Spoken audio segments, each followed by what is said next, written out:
सो hello बच्चों, welcome to the chemistry with Sachin. Day 14 में आपका बहुत बहुत वेलकम है। नीट पीवाईक्यू सीरीज़ चल रही है जिसमें हम इलेक्ट्रोकेमिस्ट्री का कर चुके हैं। पिछला वाला वीडियो वो देखकर ज़रूर आइए, उसके पिछले अगर नहीं देखे हैं आपने तो वो भी देखिए। केमिकल काइनेटिक्स की बात करेंगे इस वीडियो में और काफ़ी कुछ समझेंगे। बड़ा चैप्टर है, हर मतलब 2 क्वेश्चन तो आते ही हैं, है ना। देखेंगे आप कि यार 2 क्वेश्चन तो इसमें से आते ही हैं और बिल्कुल ही एक सिंपल कंसेप्ट इसके पास है। छोटा सा चैप्टर है, बस ध्यान रखना है क्या क्या करते हैं, ठीक है। तो 16 का क्वेश्चन स्टार्ट करते हैं बच्चों। और आई होप आपकी जो स्टडी है बहुत अच्छी चल रही होगी। इसमें आप 4 चांद लगाने के लिए ये देखिए, थोड़ा स्पीड में देख लीजिए, इसको 1.5 पे देख लीजिएगा ताकि आपका टाइम भी बचे और आपका काम भी हो जाए। किस तरह से आप अच्छे से क्वेश्चंस को डील कर पाए। तो यहाँ सिर्फ हम क्वेश्चन और आंसर ही नहीं बताते, जैसा कि आपको पता है कि हम यहाँ पर क्वेश्चन के अप्रोचिंग बताते हैं कि किस तरह से क्वेश्चन तक पहुँचना चाहिए। और सीधा इतनी जल्दी पहुँचेंगे, सही सही दिशा से पहुँचेंगे तो सही आंसर तक हम पहुँच पाएंगे। शुरुआत में ही अगर क्वेश्चन को सोल्व करने की गलत दिशा हमारी हो गई तो हम बहुत कंफ्यूज होंगे, टाइम भी कंज्यूम ज़्यादा होगा और हम बड़े घबरा जाएंगे। ये होता है एवरी कंपटीशन एग्ज़ाम में, तो ये नहीं होना चाहिए। चलिए स्टार्ट करते हैं। The addition of a catalyst during a chemical reaction alters which of the following quantities. बहुत सिंपल क्वेश्चन है। एक्टिवेशन एनर्जी को क्या करता है, अल्टर करता है। ये आपने देखा होगा, अगर देखें हम इस तरह से भी बना के, तो सपोज़ ये रिएक्टेंट है और ये प्रोडक्ट बन रहा है, ठीक है। कैटलिस्ट क्या काम करता है, इसके बीच में ये जो एक्टिवेशन एनर्जी है ना, इसको क्या कर देता है, कम कर देता है, इसको डिक्रीज़ कर देता है और तुरंत प्रोडक्ट बना देता है। रिएक्टेंट का ये काम है। सपोज़ ये इतनी ज़्यादा थी तो ये कम कर दी है, किसने की है, ये कैटलिस्ट ने, है ना। और ऐसे कैटलिस्ट को प्रोमोटर बोलते हैं हम। प्रोमोटर भी मतलब कहने का है कि कैटलिस्ट या तो रिएक्शन रेट को इंक्रीज़ कर सकते हैं और डिक्रीज़ भी कर देते हैं। जैसा हमारे एप्लीकेशन के अकॉर्डिंग हमें चाहिए होता है वैसा हम कैटलिस्ट से करवा लेते हैं। कैटलिस्ट होना आपके जीवन में भी बहुत ज़रूरी है, ठीक है। जो आपकी जीवन की लाइफ की स्पीड को, थिंकिंग, आपके थॉट्स की स्पीड को बढ़ाने वाला होना चाहिए और सही दिशा में ले जाने वाला होना चाहिए। चलिए खैर आगे बढ़ते हैं। सेकंड क्वेश्चन है हमारा 16 का ही है। The rate of first order reaction, ठीक है, और is 0.04 mole litre inverse second inverse at 10 seconds and 0.03 mole litre inverse second inverse at 20 seconds. अच्छा, after initiation of the reaction the half life period of reaction is. Half life period हमें देखना है, ठीक है।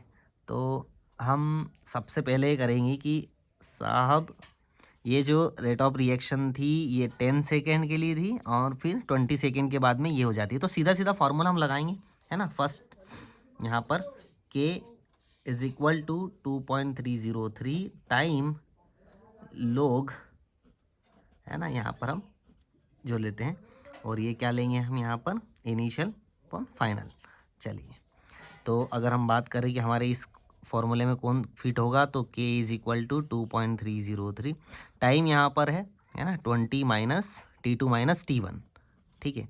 लोग 0.04 upon 0.03, ठीक है। ये पुट कर दिया आपने। इसको सॉल्व कर लेंगे आप तो 2.303 20 माइनस 10 आया तो क्या आया यहाँ पर 10 लोग 3 1 ज़ा 3 और ये ब्रेक हो जाएगा। अगर हम इसको पूरा सॉल्व करेंगे लोग वगैरह की वैल्यू को देखकर, ठीक है, तो 10⁻³ और उसके बाद ये पूरा का पूरा जो आंसर आने वाला है वो आने वाला है आपका यहाँ पर 0.1249। ये करके देख लेना, ये काटोगे आप लोग आएगा, लोग की वैल्यू ऐड करोगे तो ये आ जाएगा आपके पास, ठीक है। लोग नहीं आएगा, सॉरी, यहाँ पर मल्टीप्लाई आएगा, ठीक है, मल्टीप्लाई में आएगा। जैसे आप इसको सोल्व करेंगे तो अभी अपने पास इतना टाइम नहीं है कि लोग की वैल्यू निकाल के दिखाएं और ये सब कुछ, तो आप देख लेना मैंने क्या किया है, इसको ब्रेक किया, जो आया लोग में जो आया उसकी वैल्यू रखी और ये आ गया मेरे पास। इसका जो है मल्टीप्लाई करके जो आंसर आया हमारे पास 0.0287, ठीक है। तो ये तो K की वैल्यू है ना, लेकिन हाफ लाइफ पीरियड हमें निकालना है ना। हाफ लाइफ पीरियड है तो हाफ लाइफ पीरियड क्या है, फर्स्ट ऑर्डर के लिए फर्स्ट ऑर्डर लिखा है ना, तो ध्यान देखो हाफ लाइफ पीरियड है 0.693, अपॉन के, बस। तो यहाँ पर 0.693 अपॉन के की जगह क्या लिख देंगे, 0.0287। ठीक है, इससे अगर हम काटेंगे 2 3 जा 6, 2 2 जा 4, 28 दूना 6। अच्छा, ये पूरा का पूरा 2 बार में कटेगा, तो यहाँ पर 2 वाली जो भी आंसर है वो आएगा यहाँ पर 2, ये रहा 24। ये मैंने अपने कॉमन सेंस से कर लिया है, आप इसको पूरा कैलकुलेट करके भी कर सकते हैं, है ना। 2.8 इधर रखेंगे आप 10⁻⁴, है ना, -2 करेंगे, इधर सॉल्यूशन है, मतलब एक तरह से मैथमेटिकल ऑपरेशन है ये, है ना। ठीक है, चलिए, जैसे 2 बार ही जाएगा ना 2.8, और 2.8 कितनी बार जा सकता है 6 में, तो 2 टाइम ही जा सकता है, 3 टाइम नहीं जा सकता। तो यहाँ पर देखो 4 5 2 3, तो 2 टाइम ही जा सकता है, तो आंसर ही आने वाला है, ऐसा मतलब, है ना। चलिए, नेक्स्ट है, ये भी 16 का क्वेश्चन है। The decomposition of phosphine PH3 on tungsten eight low pressure is a first order reaction. Decomposition of phosphine क्या है, फर्स्ट ऑर्डर रिएक्शन है ना, लो प्रेशर पर। तो क्या है, rate is proportional to the surface coverage, rate is inversely proportional to the surface coverage, rate is independent of the surface coverage, rate is decomposition is. तो low, eight low pressure है ना, हम देखते हैं कि at low pressure the decomposition of NH3, ठीक है, is a first order reaction, rate is directly proportional to the coverage of the surface. लेकिन हाई प्रेशर में, लो प्रेशर में तो क्या रहेगा, आप ध्यान रखिएगा, यहाँ पर लो प्रेशर पर क्या रहने वाला है कि ये अगर आप याद रखेंगे तो is direct, it low pressure directly proportional to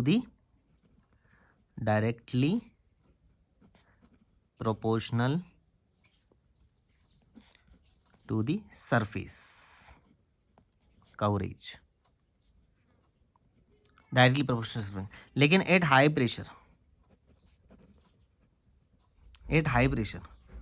pressure पर क्या होगा, जीरो ऑर्डर रिएक्शन होगी, है ना, डायरेक्टली प्रोपोर्शनल सरफेस कवरेज, ये याद रखने की बात है ना। लो प्रेशर पर क्या होगी, फर्स्ट ऑर्डर रिएक्शन इसी की, लेकिन हाई प्रेशर पर ये हो जाती है जीरो ऑर्डर रिएक्शन। और जीरो ऑर्डर रिएक्शन हो जाती है तो आपको तो पता है ये इंडिपेंडेंट हो जाती है, तो rate is independent of the surface coverage.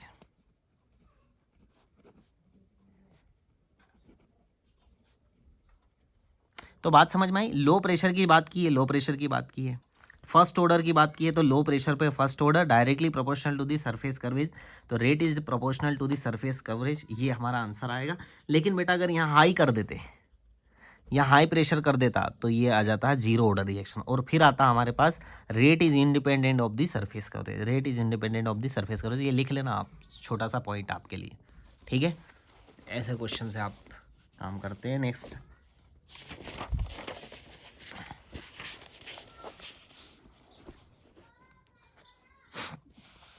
हाँ ठीक है, मैकेनिज्म ऑफ हाइपोथेटिकल रिएक्शन है। x2y2 बन रहा है 2xy is given below. First है जो है x2x fast reaction, xy plus y slow reaction, x plus y xy fast reaction. तो overall order of reaction will be, तो हम कैसे निकालेंगे इसका, तो पहले रेट निकालते हैं, ठीक है। रेट लिख देते हैं, इसकी रेट क्या लिखेंगे हम, kx, यही रेट लिखाएगी ना बेटा, ये स्लो की ही तो रेट, स्लो क्या है, रेट डिटरमाइनिंग स्टेप है ना, तो इसी की हम लिखते हैं यहाँ से x और ये y2 लिख दी रेट हमने, ये हमारी फर्स्ट इक्वेशन हो गई। अब सेकेंड आते हैं हम, अब इक्विलिब्रियम पे आते हैं, तो इक्विलिब्रियम यहाँ पर है फर्स्ट वाली रिएक्शन में, तो at equilibrium is equal to x की पावर, है ना, इक्विलिब्रियम किस किस के बीच में है, ये प्रोडक्ट है, तो प्रोडक्ट हम कहाँ लिखते हैं, ऊपर लिखते हैं, तो x की पावर 2, क्योंकि 2x हैं, और रिएक्टेंट हम नीचे लिखते हैं कंसंट्रेशन, तो रिएक्टेंट क्या है, x2 है।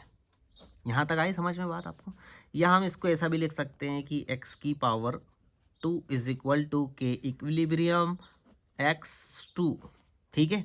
ये हमारी इक्वेशन ऐसे भी लिखी जा सकती है। एंड अगर हम इसको और भी समझें तो और हम इसको कैसे लिख सकते हैं, तो x इज इक्वल टू, ये पावर इधर चढ़ा दो तो बेटा k इक्विलिब्रियम क्या आ जाएगा, हाफ आ जाएगा, और x2 भी क्या आ जाएगा, हाफ आ जाएगा, x2 भी क्या आ जाएगा, हाफ आ जाएगा। यही इक्वेशन हम बनाने के लिए इतनी कहानी की हमने, इसको हम बोलेंगे सेकेंड इक्वेशन हमारी, ठीक है। अब कर दो बस पुट सेकेंड इन वन, पहली को पुट उनमें कर दो, क्या किसकी वैल्यू रखी हमने, एक्स की, तो एक्स की वैल्यू रख देते हैं अपन यहाँ पर, है ना। तो रेट इज इक्वल टू के, और यहाँ पर आ जाएगा एक्स की वैल्यू के इक्विलिब्रियम x2 हाफ, ये भी हाफ, ठीक है, प्लस y2। तो अब देखेंगे इस पर ये हाफ है और यहाँ पर 1 है, ठीक है। इसकी कहानी यहाँ पर ख़त्म होती है के की, है ना। तो यहाँ जो आएगा x2 इसकी हाफ है, इसकी 1 है, तो टोटल ओवरऑल ऑर्डर हमें क्या आ जाएगा 1.5, ठीक है। अगर हम इसको ऐसे भी देखें तो 1 प्लस हाफ प्लस 1/1, 1/1, तो हम क्या करेंगे, इसको 3 लेंगे, है ना, नहीं 3/2 लेंगे, 2 है तो 1, फिर 1 + 2 3/2, तो वही आएगा 1.5। तो आंसर हमारा क्या आ रहा है 1.5। क्या किया हमने, है ना, रेट डिटरमाइन स्टेप से रेट लिखी, फिर इक्विलिब्रियम देखा रिवर्सिबल रिएक्शन में, उसको लिखा, उसकी इक्वेशन को अरेंज किया, एंड देन फिर उससे जो एक्स की वैल्यू आई उसको हमने यहाँ पर रखा, और हमारा आंसर आ गया ओवरऑल रेट ऑफ रिएक्शन का। इतना ठीक है, आगे बढ़े, चलिए ठीक। नेक्स्ट क्वेश्चन है, first order reaction has a specific reaction rate of 10⁻⁻² second inverse. यही सेकेंड इनवर्स का मतलब ही क्या हो गया, फर्स्ट है। How much time will it take for 20 gram of the reactant to reduce to 5 gram.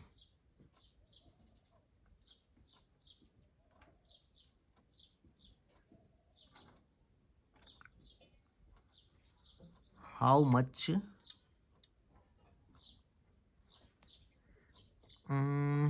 Question गड़बड़ है क्या,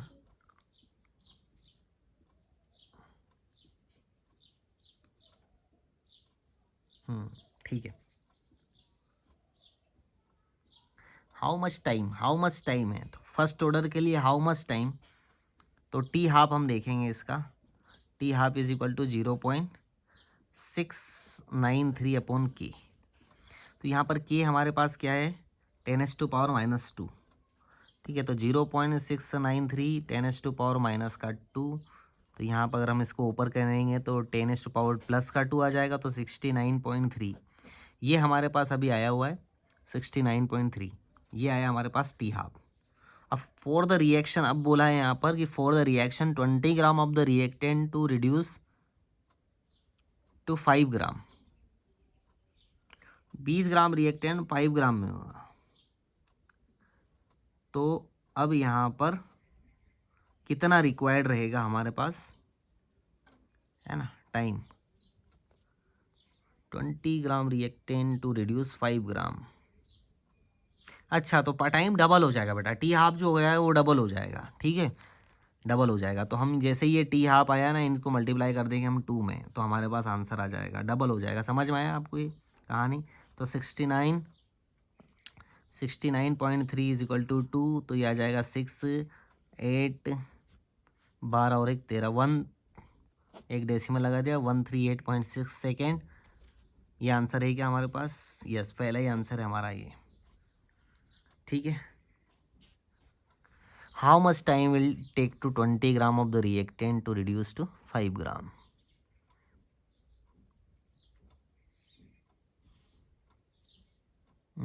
ठीक है ना, ये second.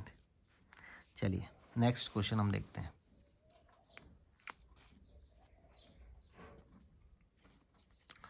The correct difference between first and second order reaction is that the rate of A first order reaction does not depend on reactant concentration. करती है यार, डिपेंड क्यों नहीं करेगी, है ना। The rate of A second order reaction does not depend on reactant concentration, ठीक है, पर ये ऊपर वाला गलत है।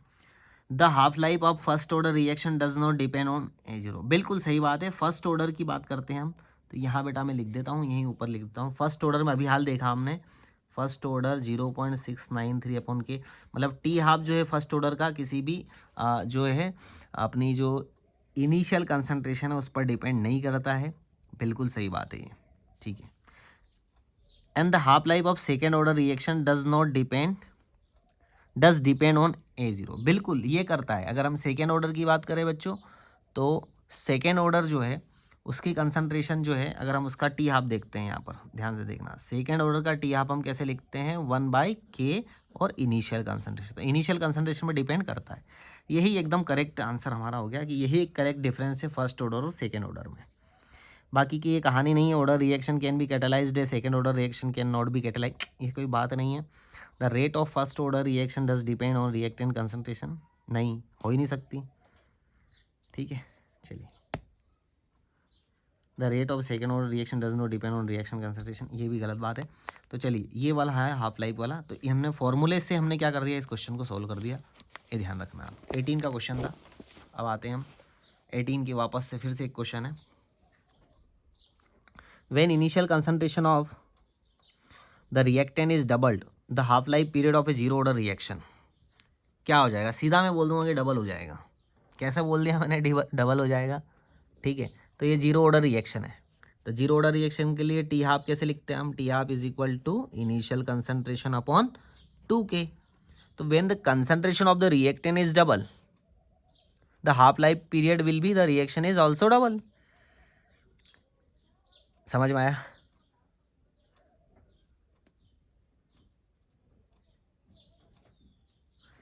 अरे ये जो इनिशियल कंसंट्रेशन है इसको डबल करोगे तो ये डायरेक्टली प्रोपोर्शनल है ना, तो ये भी तो टी हाफ भी क्या होगा, डबल होगा ना। इसमें क्या इतना सोचना है, तो सीधा डबल।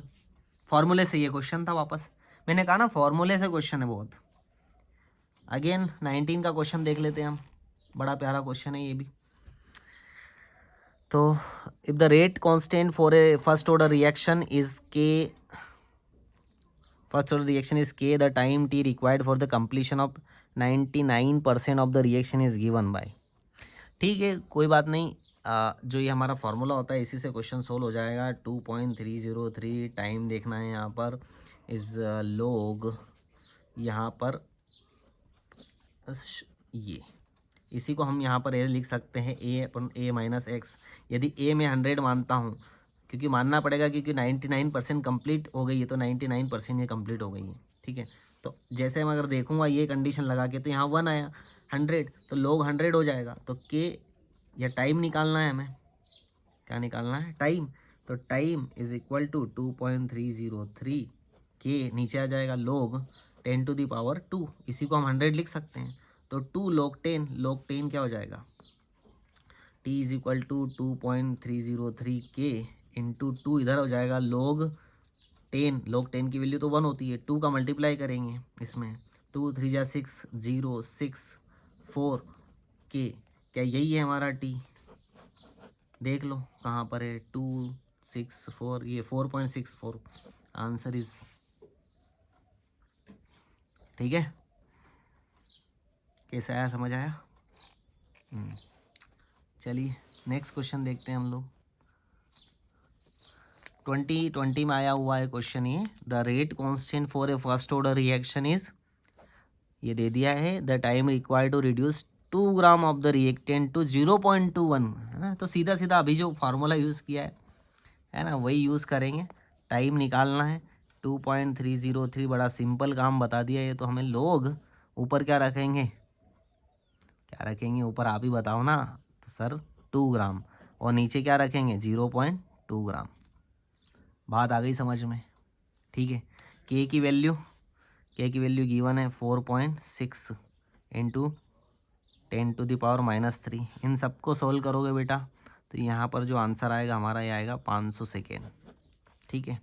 इसको काटो, 10 आया, log 10 ये ख़त्म हुआ, 10 टू द पावर -3 ऊपर गया, इससे काटा। देखो समझा देता हूँ मैं आपको, है ना। क्या है, सॉल्व करना है यार, और कुछ नहीं है। देखो इससे ये कितनी बार, 10 टाइम्स, है ना।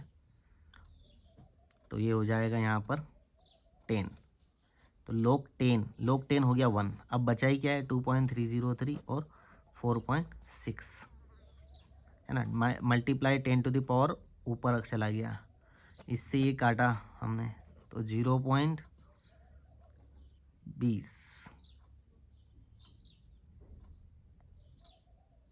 20 और 3 23, हाँ ठीक है, 5 टाइम्स। ठीक है, तो ये इसको आगे करने के लिए 3 आगे बढ़ा दो, इसको इधर आगे बढ़ाओगे तो ये हो जाएगा 500।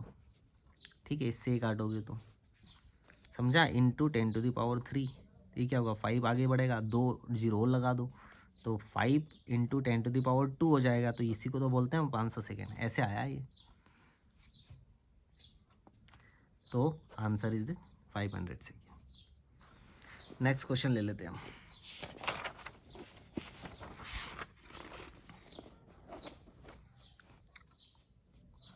तो the half life for a zero order reaction having 0.02 m initial concentration of reactant is 100 second, the rate constant निकालना है अब। ठीक है, लेकिन क्या दे रखा है, हाफ लाइफ दे रखा है और किसका, जीरो ऑर्डर का दे रखा है। तो अभी जीरो ऑर्डर का मैंने बताया था ना आपको, टी हाफ, ये याद ही हो जाएंगे बेटा ऐसे, ए नोड अपॉन 2k। अब k निकालना है, नीचे क्या चला जाएगा, 2 हाफ चला जाएगा। तो k इज इक्वल टू क्या हो जाएगा, ए नोड अपॉन 2 टी हाफ, बस रख दो। इनिशियल कंसंट्रेशन है हमारी 0.02 अपॉन 2 इंटू 100 सेकेंड है। बढ़िया कहानी है। 2 से 2 क्या हुआ, 1 आया, तो 1 इंटू 200 है ये, है ना, तो इंटू 10⁻⁻4, 1 इंटू 10⁻⁻4 आएगा ये, है ना। क्योंकि इसको हम देखो, इसको लिखने के लिए ऊपर 2 लगाया, अगर वो समझो आप, इंटू 10⁻⁻2 कर दिया। ठीक है, तो यहाँ 2 था और ये 100 था, तो 2 से 2 काटा, 1 बचा, 100 ऊपर गया तो 10⁻⁻2। तो यही तो मैंने लिखा है, 10⁻2 माइनस 10⁻4 और ये 1। आंसर हमारा क्या आ जाएगा, ये आ जाएगा 1.0 इंटू 10⁻⁻4। समझ रहे हैं, फार्मूले से पूरा खेल हो रहा है। चलिए अब एक ये फार्मूला विदाउट फार्मूला वाला आया। फॉर ए रिएक्शन, ग्राफ दे रखे हैं, A to B, enthalpy of reaction is -4.2 kilojoule mole inverse. अच्छा, and enthalpy of activation is 9.6 kilojoule mole inverse. Enthalpy ये है और ये निकल रही है, सीधा सीधा मैं बता दूंगा कि देखो, अगर एक्टिवेशन एनर्जी है, कहाँ दिखा रहा हूँ मैं यार, हाँ, अगर एक्टिवेशन एनर्जी ये है, क्या है 9.6, और जो हमारी एंथैल्पी ऑफ रिएक्शन है वो है -4.2। माइनस किसको बोलते हैं, जो एक्सोथर्मिक रिएक्शन होती है जिसमें एनर्जी क्या होती है, रिलीज होती है। तो ऑब्वियसली बात है कि एनर्जी रिलीज करने में एक्टिवेशन एनर्जी से तो ज़्यादा ही आएगा ना ग्राफ। मतलब कहने का ये है कि अगर एक्टिवेशन एनर्जी कम है तो यहाँ ये रिएक्शन ज़्यादा होगी, क्योंकि यही तो है इतनी रिएक्शन जो क्या कर रही है, -4.2 किलोजूल अलग कर रही है। बाकी ये जो है ये तो क्या है, एक्टिवेशन है, एक्टिवेशन एनर्जी है। बात समझिएगा, जब भी एक्टिवेशन एनर्जी दे रखे और फिर माइनस में अगर एंथैल्पी ऑफ रिएक्शन दे रखे, जैसे यहाँ पर दे रखी एंथैल्पी ऑफ रिएक्शन माइनस में दे रखी, मतलब निकलेगी ना एनर्जी, तो रिलीज होगी। रिलीज होगी मतलब कौन सा वाला, इस तरह का ग्राफ दिख रहा है, तो बी वाला रिएक्शन प्रोग्रेस में ये वाला ग्राफ दिख रहा है। अगर ऐसा होता कि रिएक्शन की जो एंथैल्पी होती पॉजिटिव होती तो फिर ये वाला ग्राफ आता हमारे पास। ठीक है, फिर वो इस पर डिपेंड भी करता है, एंथैल्पी मतलब एक्टिवेशन एनर्जी पर भी डिपेंड करता है कि उसकी वैल्यू क्या गिवन है और उसकी वैल्यू इधर से क्या गिवन है। इतना समझ में आया, ये समझ में आया अभी तक, ठीक है, ओके। नेक्स्ट क्वेश्चन लेते हैं। नीट 2021 का क्वेश्चन है, the slope of Arrhenius plot ln k versus 1/t of the first order reaction is -5 into 10⁻³ k। The value of EA of the reaction is given. अच्छा, तो ln के फार्मूले से होगा ये भी, और यहाँ पर ln A माइनस क्या है 1/t। तो EA enthalpy of activation energy of enthalpy of activation और RT, ये कहानी है यहाँ पर इसमें।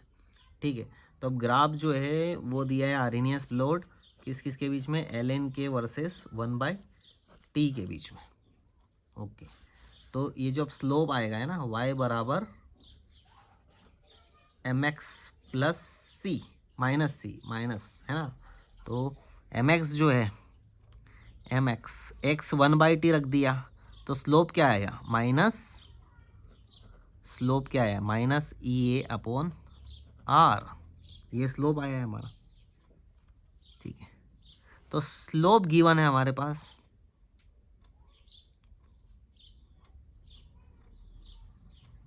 The slope of Arrhenius plot is -5, तो स्लोप है हमारे पास given -5 × 10⁻³ minus E A, R क्या है, आर क्या है, आर भी गिवन है 8.314, तो ई हमारे पास आ जाएगा, देखना ध्यान से, ई जो हम कैलकुलेट करेंगे -5 × 10⁻³ × 8.314, तो क्या आएगा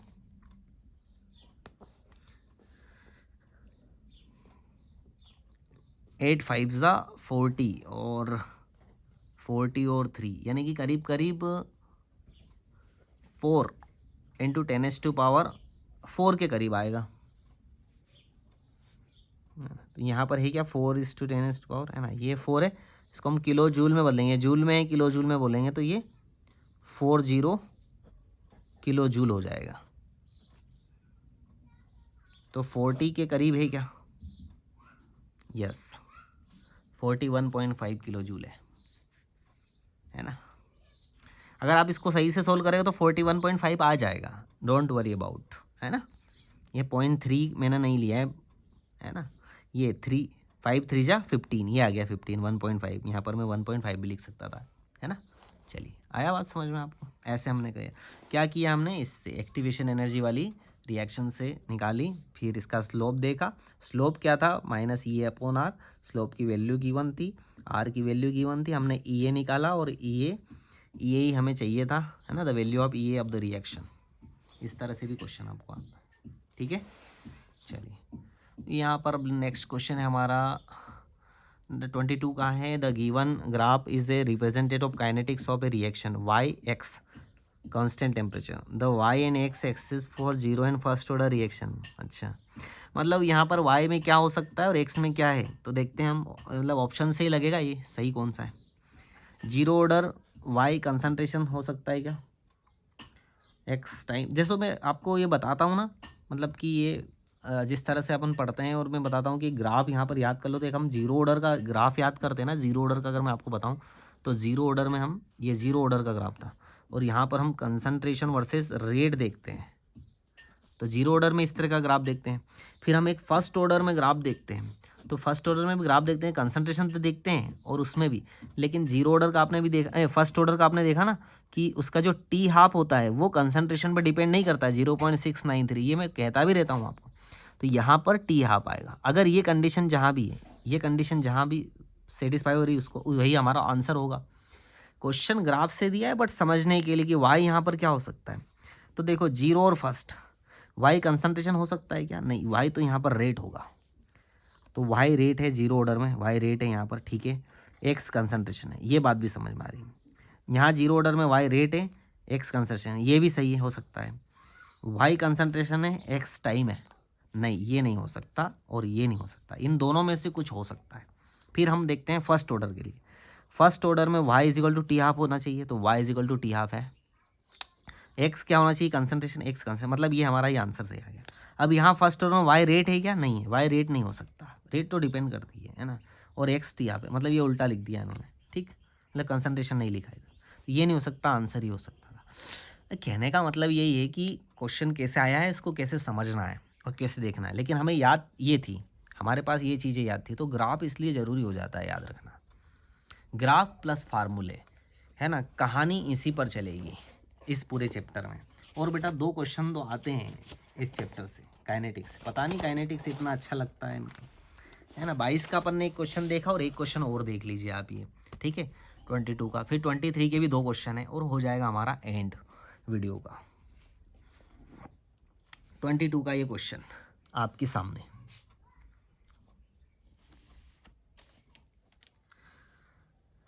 हाँ, for a first order reaction A product बनता है, चलो यहाँ लिख दिया ए, यहाँ पर क्या बन गया हमारा प्रोडक्ट बन गया है, जिसकी इनिशियल कंसंट्रेशन है a 0.1 M which becomes 0.001 M after 5 minutes, 5 minute के बाद ये हो जाता है। ठीक है, तो इनिशियल कंसंट्रेशन हमारी क्या हो गई, अगर हम ए ओ लिखेंगे तो इनिशियल कंसंट्रेशन हो गई 0.1 और फाइनल कंसंट्रेशन हो गई हमारी क्या 0.001। यही फॉर्मूले में पुट कर दो भैया, पुट कर दो। 3 टाइम दिया है क्या,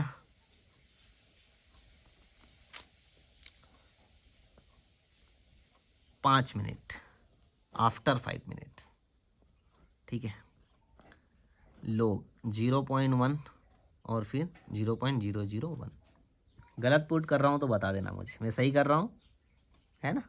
ठीक है, अब ये एक ज़ीरो कट गया, 0.01 रहा और ऊपर गया तो 10⁻² हो गया, तो लोग 10⁻² हो गया। ठीक है, 2.303 × 5, ये 2 आगे आएगा, लोग 10 क्या हो जाएगा 1, तो मल्टीप्लाई 2 लोग 10 क्या हो जाएगा 1, यहीं कहीं कर देता हूँ।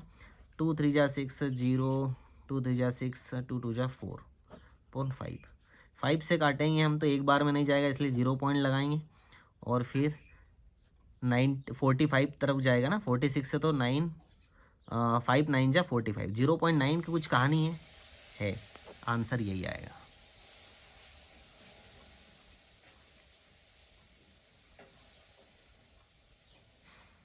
चलिए 23 के 2 क्वेश्चन और बस आपका भी काम खत्म।